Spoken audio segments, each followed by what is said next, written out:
Today I'm going to show you the easy way to add shock to your pool. The correct way, the way they tell you to do it, is not the way I like to do things, because it takes too much time and quite frankly it doesn't work too well.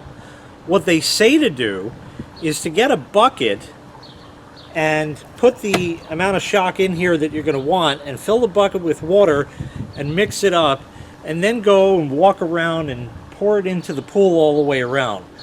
Well, the problem with that is several. First and foremost, you're never going to get all of the shock dissolved in the water in the bucket. Now you can do it in several trips. You can put half the amount of shock in, fill it up, dump that in, do it again, but that's killing even more time. And who has time these days?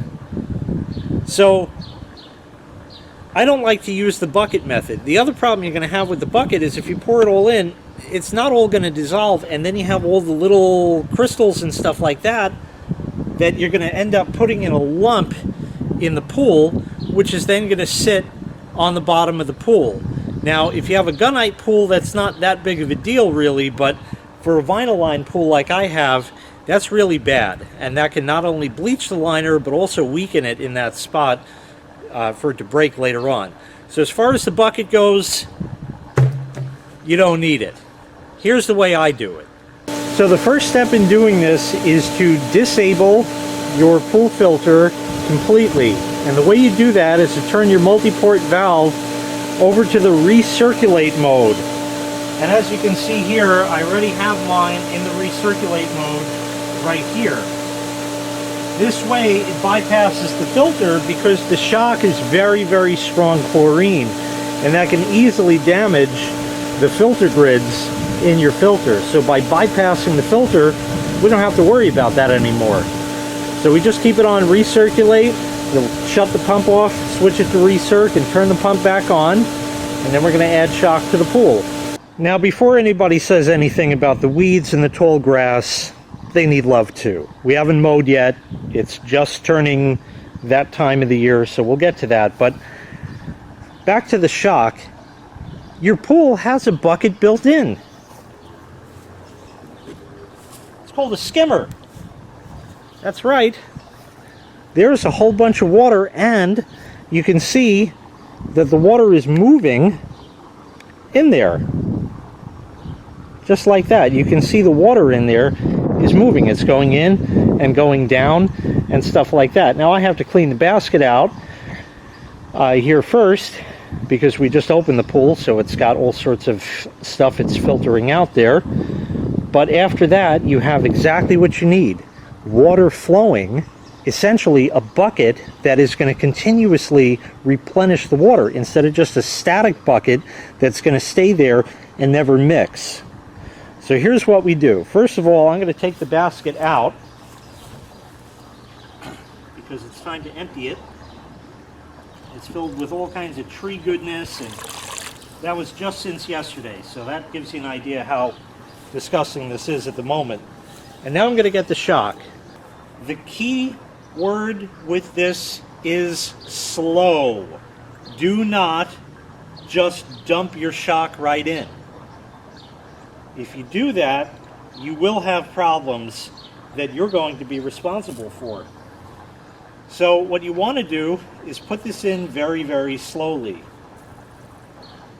Something about like that. Just a little bit at a time, just let it flow by itself. Of course, we already have the pump in recirculate mode.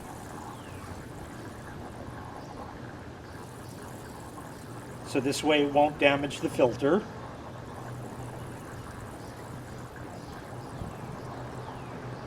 And we're just going to put this in very slowly.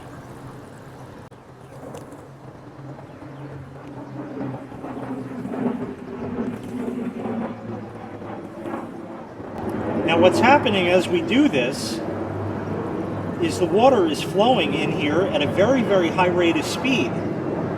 And in the time it takes for this water to get from here back to the pump and back to return to the pool, all of this shock is going to be dissolved. So this way it solves the problem of the shock not dissolving in the water.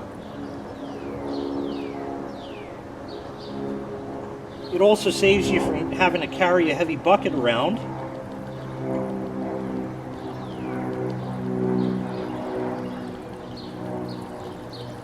And we're almost done here. What did this take? About a minute's time?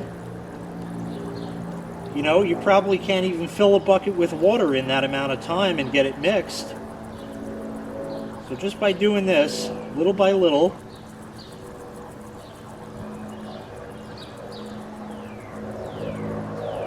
oh, we had a little piece in there, but that'll work itself out. And we're almost there.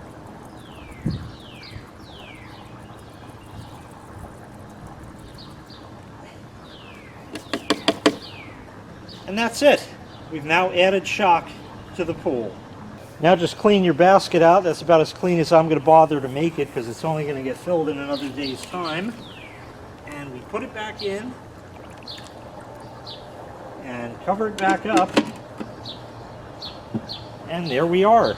So now to finish up, you simply turn your pump off, put your multi-port valve back to filter or wherever you had it before, and turn the pump back on. Let all of that shock circulate, and you will find that you don't have any clumps laying on the bottom of the pool. Everything is fully dissolved and shocked pretty much instantly. The pump itself is going to turn the water in the pool over several times over during the day, so that's going to make sure all of the water is thoroughly mixed and chlorinated. Hopefully this helped you out. If it did, make sure you click the like and subscribe buttons. That lets me know I did a good job making this video, and I can continue to provide them for you.